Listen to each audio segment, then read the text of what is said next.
Atenção! O programa Rasta News não é recomendado para menores de 16 anos. Contém linguagem obscena, palavras de baixo calão, piadas ruins e humor nordestino.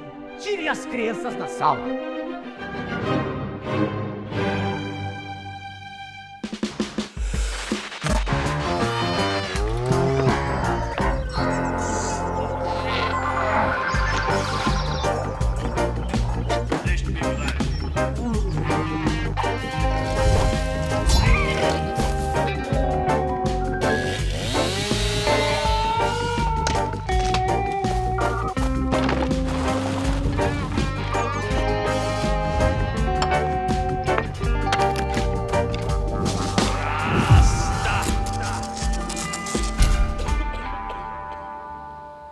Boa noite, embaixadores. Boa noite, rastas e rastas. Sejam bem-vindos a mais um Rasta News, o seu jornal semanal isento de notícias. Taxa, retaliação, proteção ou apenas a reharmonização facial de uma velha enganação? No Rasta News de hoje, vamos falar sobre uma velha pendência que, ao longo dos séculos, provocou debatimentos, barracos e até mesmo guerras. Devemos abrir as portas da feira para a vizinhança ou devemos transformar tudo numa birosca cheia de pedágio? Ser ou não ser, eis a questão mercantil no Rasta News de hoje. Tarifas. Para começar direito esse programa, precisamos estabelecer o seguinte: o comércio internacional nunca foi aquela feira popular, livre, ANCAP e alegre. Desde os tempos mais primórdios, o bicho-homem, em cada reino e povoado, tentava proteger a sua feirinha, as suas especiarias, as suas muambinhas, com tarifas, bloqueios e embargos. O protecionismo é tão antigo quanto o sonho de empurrar a sua linguiça nos outros, enquanto bloqueia a linguiça alheia. Mas no século XIX, o perfume doce que atraía os taxistas para as esquinas da Lapa saiu das aventuras da madrugada carioca e foi conquistar o mundo. Era o livre comércio, eram as livres trocas e troca-trocas. Eram as ideias da liberdade que se espalhavam. Você curte? Eu curto. Mas não era esse liberalismo aí que vocês estão pensando também não. Liberdade não é libertinagem. Não significa pensar que ir numa balada, dar uma mamada no brother, no banheiro, ali mijado com o nariz afundado na creatina, é um direito. Nos bons tempos, liberdade significava mamar a sua mulher amada e depois sair com ela pelas ruas da Lapa, de mãozinhas dadas. Era coisa séria. Pô, me empolguei aqui, né? Não era isso não, certo? O que eu quero dizer aqui é que liberdade era o capitalismo de livre comércio, das trocas voluntárias, consensuais e sensuais que estavam na moda. Era perfeito? Não era. Era tudo liberado? Tampouco. Ainda tinha políticos se metendo na vida do cidadão? Sim, não me lembro nenhuma época que não houvesse. Mas ainda assim, o mundo vivia um momento onde o comércio entre as nações era mais livre do que antes e as pessoas acreditavam que era importante limitar o poder dos políticos. Infelizmente, o século XX chegou chegando e chegou mais médio. Aos poucos, a brincadeira e o clima de paquera foram se acabando. E apesar de muitos ainda imaginarem o século XX como um grande século do capitalismo, na prática, as nações começaram o século se fechando, querendo exportar tudo enquanto tarifavam e não importavam nada. Meu amigo, eram as ideias do velho mercantilismo que estavam de volta. Comércio e economia voltaram a ser tratados como instrumentos de poder nacional para fortalecer a nação diante dos perigos das guerras e crises. Cada país achava que a melhor maneira de crescer era erguer um muro, taxar os concorrentes e fazer um festeiro de desvalorização e truque cambial, onde cada um puxava a corninha do seu jeito para tropeçar o vizinho e ganhar o mercado. Era como dizia o Sargento Rocha: cada cachorro que lamba sua caceta. Para justificar a nova onda de fanfarra, vieram economistas como Friedrich List, Werner Sombart e o queridíssimo João Marinaldo Keynes, que teorizaram sobre os problemas do livre mercado e do livre comércio. Poderia ter ficado só no papel, né? Mas o espírito do tempo era de mudança, de estatismo, de centralização, e essas ideias foram brotando cada uma no seu pedaço. List e Sombart pavimentaram o caminho para os nacionalistas.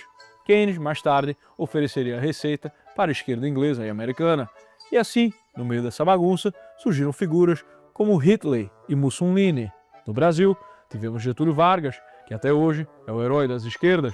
Sua cartilha foi a seguinte: ergueu tarifas, fechou a economia, centralizou, controlou, criou monopólios estatais e implantou uma versão local do Estado de Bem-Estar Social, tudo embalado no discurso de modernização e de proteção nacional. Sob o pretexto de industrializar o país, Getúlio plantou as raízes do atraso econômico brasileiro com uma indústria protegida, ineficiente e eternamente dependente da mão amiga do Estado.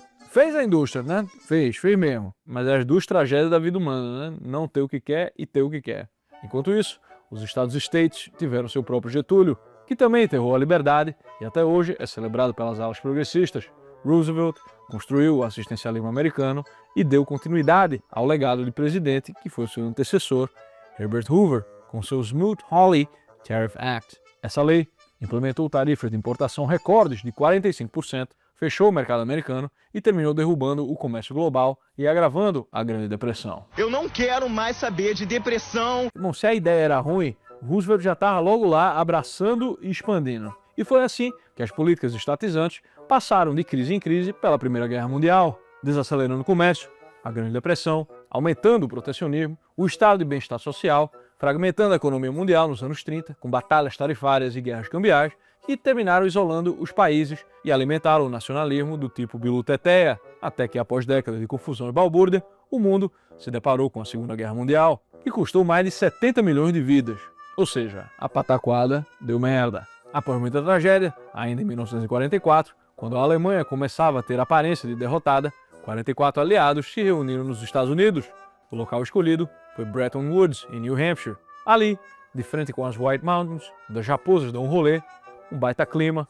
Claramente, a galera estava ali a fim de se acertar, né? Então, foi feito o arranjo de Bretton Woods. Nesse novo arranjo para o comércio global, o dólar passou a ser a moeda de referência e os países fixaram suas moedas em relação a ela. Nesta época, o dinheiro ainda não era somente um pedaço de papel. O dólar ainda era, mesmo que vagamente, atrelado ao ouro. Em Bretton Woods também foi criado o FMI para socorrer as nações quebradas e o Banco Mundial para reconstruir tudo que havia sido arruinado pela guerra. Bretton Woods parecia uma caninha 51, né, meu amigo? Uma boa ideia, mas o resultado ficou mais parecido com aquele mix de tangue e morango com vodka fuleira que a galera bebe aí de canudinho nas micaretas para depois gorfar, né? Já de início, o sonho de resgatar o mundo do livre comércio tinha seus tropeços. Na teoria, seria o jogo limpo da livre concorrência. Na prática, foi um me engano que eu gosto. Quem teve oportunidade tratou logo de turbinar o seu jogo, meu amigo. Produtos agrícolas, quem pode, pode. E os ricos passaram a subsidiar sua agricultura. Subsídio para proteger a indústria, quem pode, pode. E quem não pode, também. Vídeo Bostil, que protegeu por décadas e décadas as nossas fábricas de Yakult. Manipular moeda, quem pode, pode. Ou seja, o livre mercado foi-se embora antes mesmo de começar. A essa altura, já era muito difícil voltar atrás. Os Estados Unidos do pós-guerra já era um país completamente diferente da terra da liberdade que existia no século XIX, quando não existia nem imposto de renda nos Estados Unidos, né? Daí, em 1913, criaram o Imposto sobre a Renda com a promessa de que ia ser só a cabecinha, só 7% para os muito ricos e de 1 a 3% de impostos para a classe média e os pobres. Nos anos 30, com Roosevelt no comando, a cabecinha virou esse tarugo, onde os mais ricos passaram a pagar 70% de imposto de renda e a classe média 40%. A assistência social, que antes era organizada pelas comunidades, igrejas e famílias, foi tomada pela burocracia, que criou seu estado de bem-estar social e aumentou os gastos. Além disso, nos anos 50 e 60, né, meu irmão, a América financiou o Plano Marshall, Guerra da Coreia, Guerra do Vietnã. A dívida pública também saiu de 7% do PIB no final do século XIX para 119% do PIB no final da Segunda Guerra. Para financiar toda essa fanfarra, obviamente, os Estados Unidos passaram a imprimir dinheiro, muito dinheiro. E o suposto lastro do dólar em ouro, que era uma das promessas do arranjo de Bretton Woods, foi para as cucuias, e todos os países envolvidos no arranjo passaram a desconfiar da paridade com o ouro, até que em 1971, o presidente Nixon declarou o fim da conversibilidade do ouro em dólar. A América falhou em seu próprio plano porque se embebedou no privilégio de ser dono da impressora. A escola tira o games da economia, meu amigo. Além da quebra do padrão ouro, outros vacilões de Bretton Woods foram o FMI e o Banco Mundial. Ambos viraram agiota de terno emprestando grana para governo quebrado sem nem perguntar se o cara tinha emprego ou plano de pagamento, né? Ou seja, financiavam a ruína dos países mais pobres, né? O Banco Mundial também financiou bolhas econômicas, crises e permitiu que países insistissem em erros, achando que seriam eternamente resgatados. A tecnocracia achou que poderia planejar e melhorar o mundo na base da canetada e acabou piorando o que já não estava muito bom. Sem o padrão ouro para botar limite, a partir dos anos 70, meu amigo, os Estados Unidos abriram as portas ali para inflação, choque do petróleo e estagflação. A América, de terra da liberdade, havia se tornado um cracudo jogado no meio-fio, endividado e imprimindo dinheiro para fazer um cachimbo e fumar uma pedra. Chegaram então os anos 90 e a China entra em cena, primeiro como fábrica de quinquilharia comunista, depois especializando-se em vender produtos cada vez melhores e mais baratos, trazendo todas as empresas americanas para o país. Os entusiasmados apostaram que em breve a China seria capitalista. Acharam que eles iriam se tornar democratas e abraçar os direitos humanos em troca de iPhone e calça jeans. E adivinha? Ficaram só com o iPhone. O mundo globalizou o comércio, mas a China globalizou a manipulação cambial, o dumping industrial e o planejamento estatal. Muito pelo contrário, a China virou uma potência econômica e militar disposta a desafiar abertamente a hegemonia americana. Quando essa realidade ficou impossível de ignorar, a reação veio. A direita passou a reagir cada vez mais às instituições internacionais, que não foram apenas muitas vezes idealizadas por esquerdistas, mas que com o tempo foram cooptadas por ideologias, práticas e trejeitos cada vez mais radicais. Na ânsia de derrotar essa besta de 5 cabeças, a tal da direita passou a desconfiar não apenas dos globalistas, mas também dos tribalistas, ou seja, nas próprias ideias da liberdade. Sem querer ou com querer, mas sempre num tremendo vacilo, certos direitosos passaram a abraçar tarifas, os protecionismos, os desenvolvimentismos, os impostos de importação, os impostos de exportação, o controle de juros e tudo mais. A galera tem defendido umas ideias que dariam muito orgulho ao Ciro Gomes, o político brasileiro mais apaixonado por todas as ideias que já deram errado. E de repente, parece que a cartilha econômica da direita foi escrita pelos economistas da Unicamp, né, meu irmão? Parece. Não estou dizendo que seja, mas ficou mais parecido, tá certo? Tá rolando aí uma dança das cadeiras. Nos anos 90 isso nunca aconteceria, né? Agora aparece o Lula defendendo o livre comércio, né? Pra cima de mim, assim, na frente das câmeras, seu Luiz, quando teve a oportunidade de assinar um acordo de livre comércio com os Estados Unidos, fez questão de se recusar a assinar. Daí, toda vez que tem uma crise e os europeus e os americanos começam a arrumar para o protecionismo, ele aparece com essa cara de pau de quem trabalha, dizendo que gosta de livre comércio. Enquanto isso, o brasileirinho ainda é obrigado a comprar violão tonante e pagar mais caro do que um mexicano por um carro produzido no Brasil. Afinal, no Brasil é tudo fechado, né, meu irmão? Não tem concorrência, daí vende tudo muito caro. No México tem mais importados, daí o carro brasileiro é vendido mais barato. Ou seja, seu Luiz, que conversa fiada, né?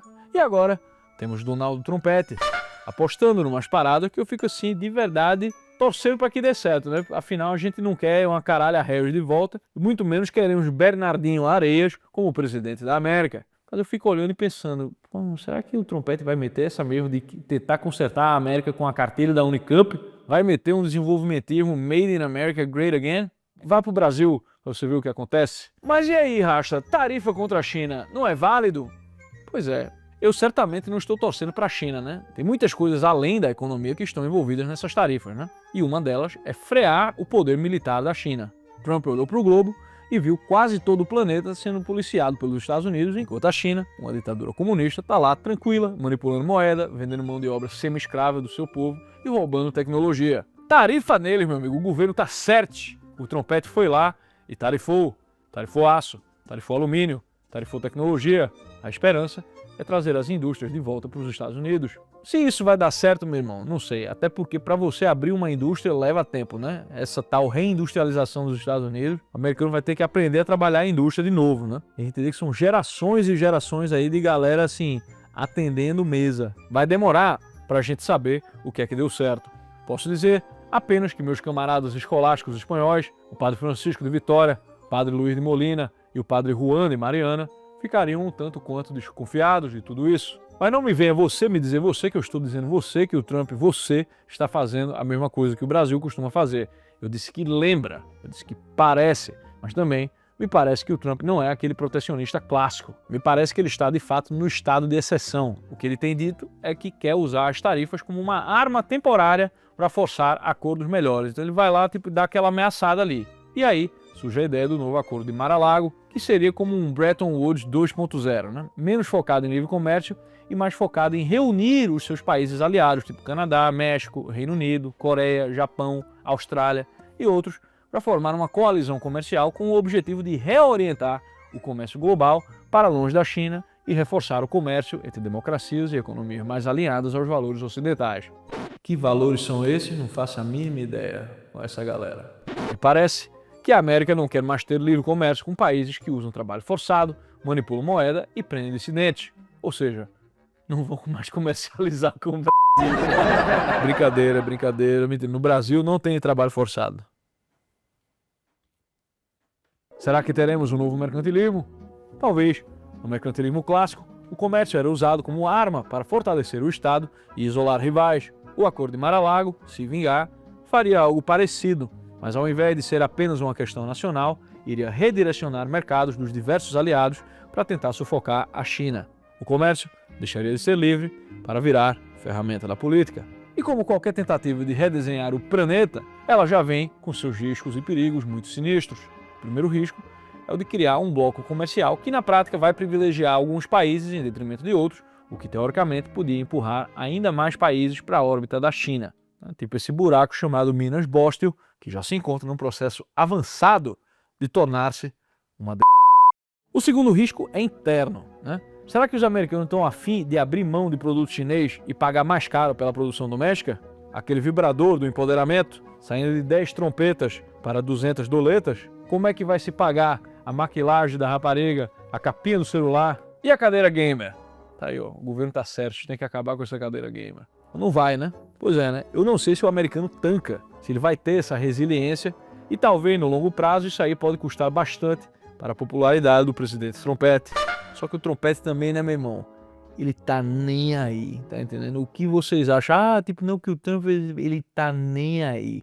Todos os focos que ele tinha pra give, ele já jogou fora nesse processo que a galera inventou contra ele. Tá entendendo? Tipo, ele já entendeu que tipo, não tem que agradar ninguém de mídia, não tem que jogar pros constituintes dele. E os constituintes dele estão, até o momento, com ele. É o mito, he's the myth. Resta nos esperar e observar o que está acontecendo. Só assim, iremos descobrir se os ajustes chegaram para vitalizar o tal mundo livre e limitar a expansão do poder chinês, ou se estamos indo rumo ao mundo onde os bigodes serão cada vez mais fartos. E falando em bigodes, é hora do nosso Troféu Bigodagem. E o Troféu Bigodagem de hoje vai para um sujeito que conseguiu, num só mandato, dar aquela bela guinada no barco da história econômica mundial, rumo ao precipício. É ele, o republicano mais democrata que os democratas que você encontra no Partido Democrata, Richard Nixon.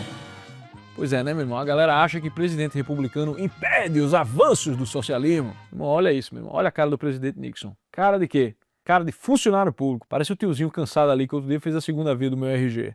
Pois é, e apesar dessa cara, ele virou presidente da América, né? E não apenas num momento qualquer, mas logo nos anos 70, né? Tempos de grandes balanços e desafios.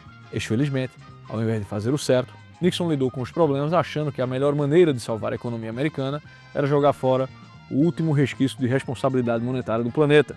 E foi assim que, em 1971, Nixon aplicou o famoso Nixon Shock, suspendeu a conversibilidade do dólar em ouro e decretou na prática o fim do sistema de Bretton Woods.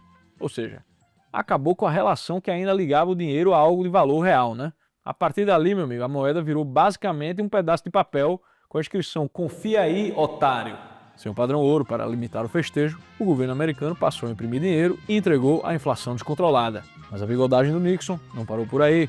Como se o fim do padrão ouro não fosse suficiente, ele também implantou o controle de preços e salários e entregou tudo aquilo que faria qualquer petista tupiniquim bater palmas de emoção, né? E o resultado? Adivinha o que acontece quando temos controle de preços e salários, hein? O que acontece? É a famosa escassez. Aí sim, eu vi que são alunos exemplares. Na política externa, Nixon também mostrou que quando se trata de bigodagem, o cardápio é variado. O homem que construiu sua carreira pagando de anticomunista foi e fez justamente o quê? Estendeu a mão para o Mao Tse-tung e abriu relações diplomáticas com a China comunista. E tem mais, né? Nixon assinou acordos de limitação de armas com a União Soviética, né? Assim, o Partido Republicano, sob Nixon, foi se transformando. Deixou de ser o velho partido do governo pequeno, do dinheiro forte e da contenção fiscal, para virar um partido que aceitava déficit, expansão estatal, controle econômico e qualquer idiotice em nome de qualquer suposto interesse nacional. Então, por tudo isso, por ter transformado a economia em economia, congelado preços e salários, abraçado o keynesianismo em nome do equilíbrio, entregamos aqui ao excelentíssimo Richard Nixon o troféu "Confia aí, otário" de bigodagem.